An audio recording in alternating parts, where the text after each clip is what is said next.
नमस्कार दोस्तों, मेरे YouTube चैनल में आपका स्वागत है। दोस्तों, एसएससी के द्वारा एक ऑफिशियल नोटिफिकेशन जारी किया गया है जिसमें जनरल इंस्ट्रक्शंस के बारे में जो है कैंडिडेट्स को बताया गया है कि क्या क्या एग्ज़ाम में लेकर के जाना है और क्या क्या नहीं लेकर के जाना है। तो आइए एक एक करके जानते हैं इसके बारे में। तो यहाँ पे देखिए दोस्तों, लिखा हुआ है, इसको पढ़ते हैं। General instructions for candidates. पहला नंबर में लिखा हुआ है, the candidates are advised to reach center as per the time slot indicated against the reporting entry time in the admit card। इसका मतलब दोस्तों, कैंडिडेट्स को टाइम पर जाकर पहुंचना होगा जो टाइम आपका एडमिट कार्ड में लिखा हुआ रहेगा। 2 नंबर जानते हैं। 2 नंबर में क्या है, candidates should not note that no candidates will be allowed entry after the entry closing time in any circumstances or due to any reason। gates will be closed strictly at entry closing time। तो दोस्तों, कहा जा रहा है कि candidates को ये ध्यान में रखना है कि कैंडिडेट्स को अलाउ किया जाएगा एंट्री टाइम पर, और उसके बाद जो है आफ्टर द एंट्री क्लोजिंग, और जब एंट्री का क्लोजिंग हो जाएगा एट इन एनी सर्कमस्टांसेस और ड्यू टू एनी रीजन, ठीक है, वहाँ पे जो है कैंडिडेट्स को आपको जाने नहीं दिया जाएगा अगर आप एंट्री टाइम से पहले नहीं पहुँचते हैं। 3 नंबर क्या कह रहा है, तो थ्री नंबर का जो पॉइंट है वो कह रहा है, candidate should invariably bring the following at the time of reporting for the examination. तो रिपोर्टिंग टाइम पे ये सब आपको लाना होगा। सबसे पहला नंबर ए नंबर में है एडमिशन सर्टिफिकेट, यानी आपका जो एडमिट कार्ड है वो आपको ले करके आना होगा। और आगे जानते हैं कि और आगे क्या आपको लाना है। एडमिट कार्ड तो मैंने आपको बता दिया। बी नंबर में है 2 copies of their latest coloured passport size photograph. तो आपको जो है लेटेस्ट जो आपका कलर्ड फ़ोटो है वो आपको ले जाना होगा पासपोर्ट साइज़ का, जिसका लेंथ होना चाहिए 3 सेंटीमीटर, सॉरी ब्रेथ होना चाहिए 3 सेंटीमीटर, लेंथ होना चाहिए 3.5 सेंटीमीटर। सी नंबर में कह रहा है कि at least 1 valid photo bearing identity proof in original. तो आपको ओरिजिनल जो है एक आपको आइडेंटिटी प्रूफ लेकर जाना है जिसमें आपका फ़ोटो लगा हुआ होना चाहिए विथ क्लियर फोटोग्राफ, उसमें क्लियर फोटोग्राफ होना चाहिए। Eligible photo identity proof such as passport आप ले जा सकते हैं, आधार कार्ड ले जा सकते हैं, print out of e Aadhaar card, या ड्राइविंग लाइसेंस लेकर के जा सकते हैं, service ID card issued to university college school, voter ID card लेकर जा सकते हैं। इनमें से मतलब आपको जो है ओनली 1, यहाँ देखिए, यहाँ पे लिखा हुआ है, यहाँ पे ये देखिए मैं आपको बता रहा हूँ, एटलीस्ट 1 मतलब एक ले करके इनमें से जाना है। ID card issued by discharge book issue by ministry defence, any other photo identity proof issue by central government. तो ये आपको ले करके जाना है। और डी नंबर में क्या कह रहा है दोस्तों, आइए पढ़ते हैं डी नंबर को। If the photo identity card does not contain the complete date of birth, अगर फोटो आइडेंटिटी कार्ड में आपका डेट ऑफ बर्थ नहीं दिया रहेगा पूरी अच्छी तरह से, then the candidate must carry an additional original document having the date of birth.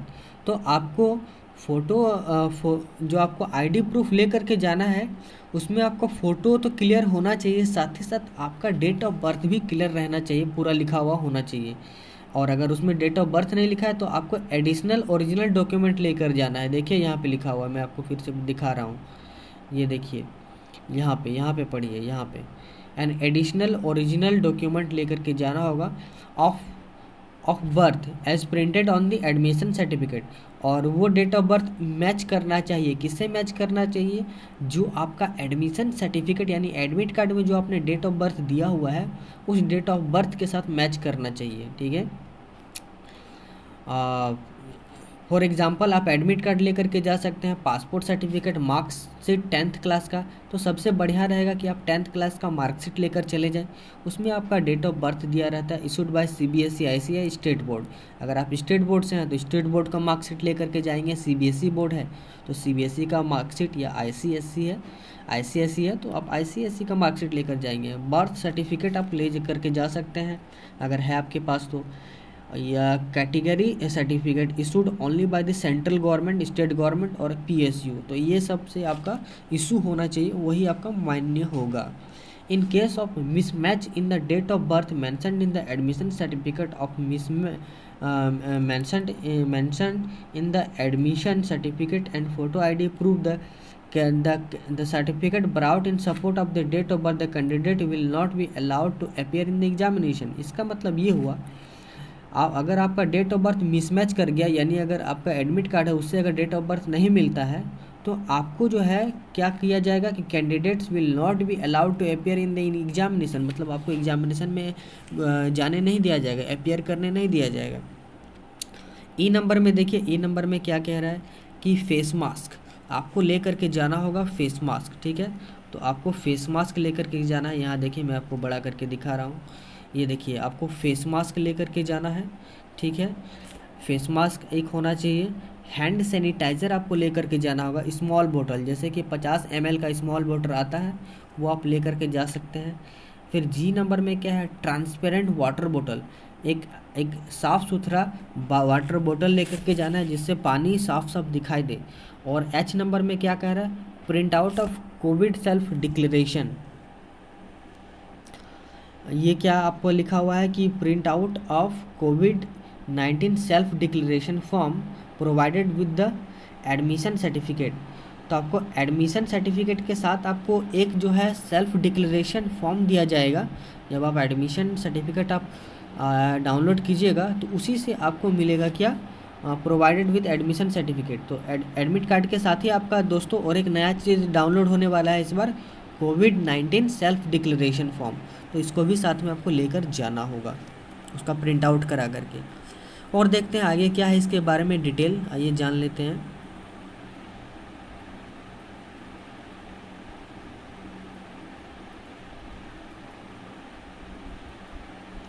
यहाँ देखिए 4 नंबर में क्या कह रहा है, 4 नंबर में कह रहा है कि no candidate will be allowed to leave the examination lab before the completion of the examination time for any reason without permission. यानी किसी भी कैंडिडेट को जब आप एग्ज़ाम दे रहे होंगे उसके बीच में आप कंप्लीट किए बिना एग्ज़ाम को आप नहीं उठकर जा सकते हैं, ठीक है, विदाउट परमिशन, बिना परमिशन लिए, from the exam functionaries. Once a candidate leaves the lab without the permission of the exam functionaries, he shall not be allowed to re-enter the examination lab। और अगर आप बिना परमिशन लिए आप exam को छोड़ करके चले जाते हैं उसी बीच, तो आपको फिर दोबारा अलाउ नहीं किया जाएगा एग्जामिनेशन में बैठने के लिए, ठीक है। Candidate shell lab and his candidature shall be cancelled, और उसका आपका जो कैंडिडेचर है वो कैंसल्ड कर दिया जाएगा। 5 नंबर जानते हैं क्या कह रहा है। 5 number, candidate shall be permitted to appear in the exam only at the venue. तो कैंडिडेट को ये परमिट किया जाएगा कि आपका जो वेन्यू है, जो टाइम टेबल है, उसी टाइम टेबल में जा करके पहुँचे as specified in the admission certificate. जो एडमिशन सर्टिफिकेट में आपका टाइम दिया है उसी टाइम में आपको जा करके पहुँचना होगा। 6 नंबर में क्या कह रहा है, candidates are advise to visit the exam venue at least 1 day in advance so that they can reach the examination venue on the date of exam time। तो क्या कह रहा है कि आपका जो एग्ज़ाम मान लीजिए कि कल है, तो आपको आज ही जाकर पहुंचने के लिए कहा जा रहा है ताकि आप अपने एग्ज़ाम सेंटर का अच्छी तरह से पता कर सकें और आपको कोई परेशानी ना हो। 7 नंबर में क्या कह रहा है, candidates must ensure that they do not appear in the examination more than once. आपको एक ही बार एक टाइम में एग्ज़ाम देना है, मतलब अभी गए हैं तो आप 2 बार एग्ज़ाम नहीं दे सकते, यानी फर्स्ट शिफ्ट में भी जाकर एग्ज़ाम दे दिए, सेकंड शिफ्ट में भी, ऐसा तो हो नहीं सकता। Otherwise candidature of the such candidates would be cancelled, या फिर और इस तरह होता है तो आपका कैंडिडेचर कैंसिल कर दिया जाएगा। And appropriate action will be taken against them, और आपके ऊपर कार्रवाई की जाएगी, ठीक है। आइए नेक्स्ट 8 नंबर का पॉइंट जान लेते हैं कि 8 नंबर क्या कह रहा है। 8 नंबर कह रहा है कि candidature of the candidates is purely provisional होना चाहिए। और क्या कह रहा है, it is advised that candidates should satisfy themself that they fulfil all the eligibility conditions. आपका ये फुलफिल होना चाहिए कि आप सारा एलिजिबिलिटी कंडीशंस फॉलो कर रहे हैं। If at any stage it is found that a candidate does not fulfil any of the eligibility conditions, his or her candidature shall be cancelled. तो इस कंडीशन में आपका कैंडिडेचर कैंसिल हो सकता है।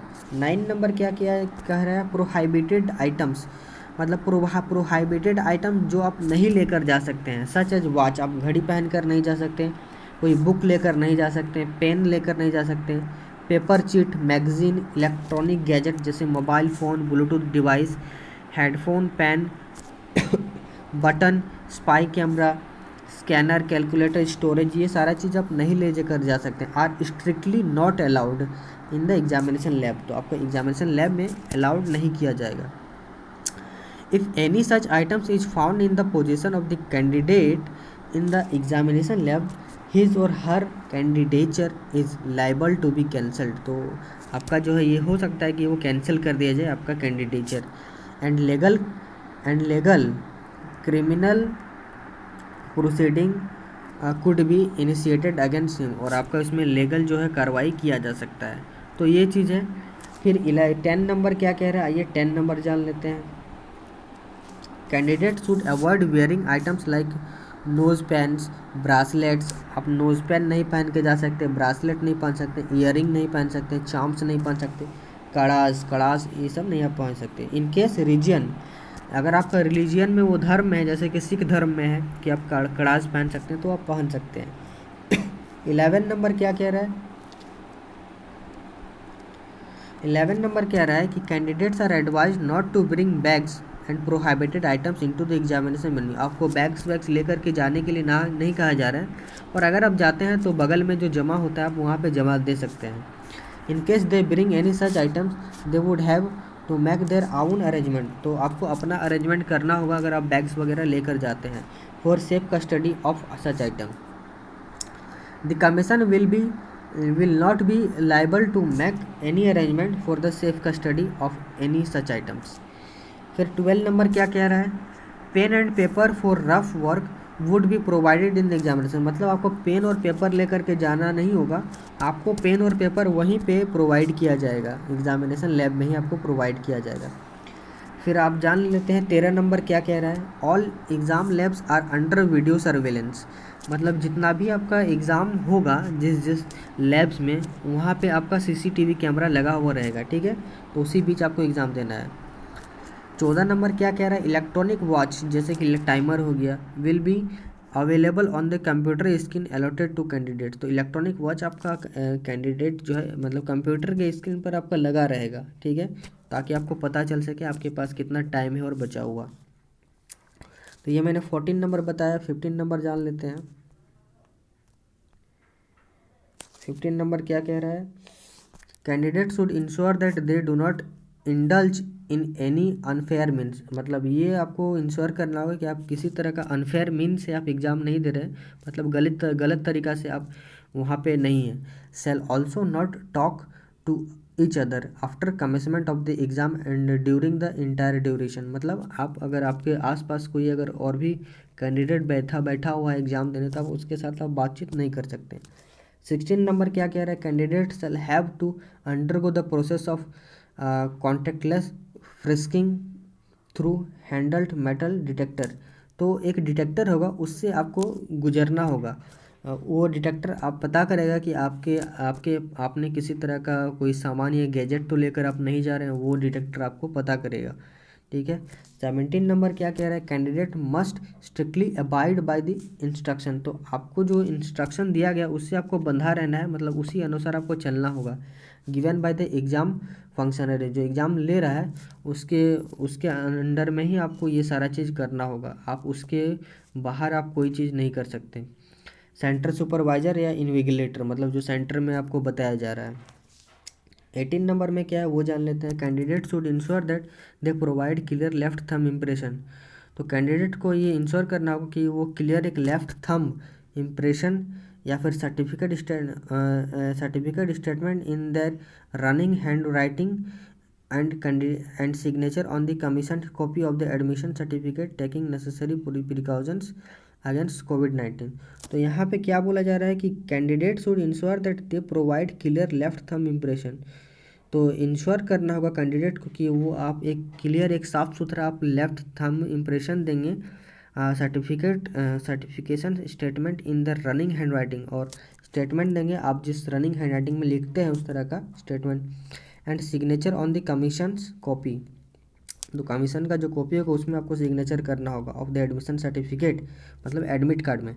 एडमिट कार्ड जो आप निकालेंगे, प्रिंट आउट करेंगे, उसी में आपका सिग्नेचर करने के लिए और थंब देने के लिए, लेफ्ट थंब इम्प्रेशन के लिए आपका रहेगा, तो वो आपको फॉलो करना होगा।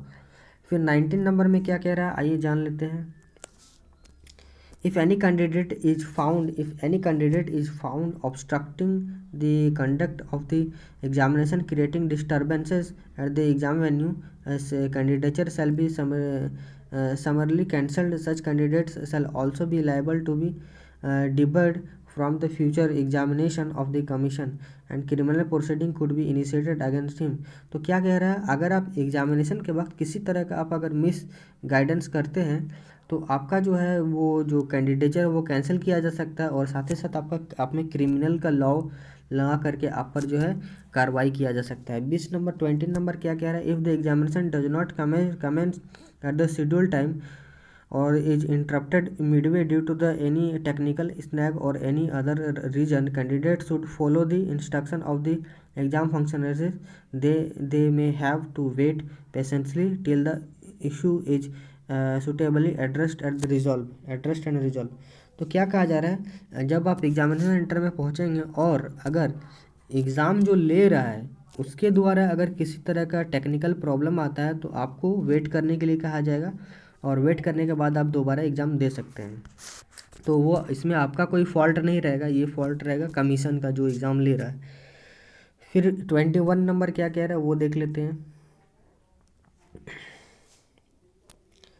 Candidates are assured that in case of disruption examination for any reason such as major minor technical snag, speed etc., they will not under any circumstances lose examination time which they are entitled। तो ये सब उनके ही बारे में दिया है कि उनका अगर किसी तरह का प्रॉब्लम होता है तो वो उनका जिम्मेदारी है, इसमें आपका कोई दोष नहीं होगा, तो उसके लिए आपको एग्ज़ाम ले लिया जाएगा। Candidates are advised to report the concerned regional office commission in case such irregularity during the conduct of the examination। और अगर किसी तरह का अगर एग्ज़ाम कंडक्ट होने में उनके द्वारा कोई दिक्कत आता है तो आप जा कर के आप इसका जो है कंसर्न कर सकते हैं रीजनल ऑफिस में जाकर या कमीशन में जाकर, और the identity of such candidates will be kept confidential. तो आपका जो है ये आइडेंटिटी जो है वो आपका कैंडिडेट्स का वो रखा जाएगा कॉन्फिडेंशियल के लिए। और इसमें तो कुछ ज़्यादा कुछ इम्पोर्टेंट नहीं है, जो मैंने आपको था वो मैंने आपको बता दिया है, बाकी आप इसको पढ़ लेंगे, ठीक है। ये आपको रीजनल वेबसाइट ssc.nic.in मैं आपको यहाँ पे लिख के बता दे रहा हूँ, ssc.nic.in, यहाँ पे जा कर के आप देख सकते हैं, इसका नोटिस आ गया है, ठीक है। अधिक जानकारी के लिए आप मेरे इस चैनल को सब्सक्राइब कर लें ताकि आने वाले, और बेल आइकन को भी प्रेस कर दें ताकि आने वाली वीडियोज़ की जानकारी आपको मिलती रहे। और वीडियो पसंद आया तो दोस्तों के साथ शेयर करें, और मेरा सब्सक्रिप्शन को बढ़ाएं दोस्तों, क्योंकि अभी सब्सक्रिप्शन ज़्यादा बढ़ा नहीं है, तो मेहनत कर रहा हूँ, तो इसका जो है रिज़ल्ट आना चाहिए। तो अब मैं आपको इसके बाद और भी कोई इससे रिलेटेड जानकारी है तो मैं आपको बताऊँगा। तब तक के लिए धन्यवाद।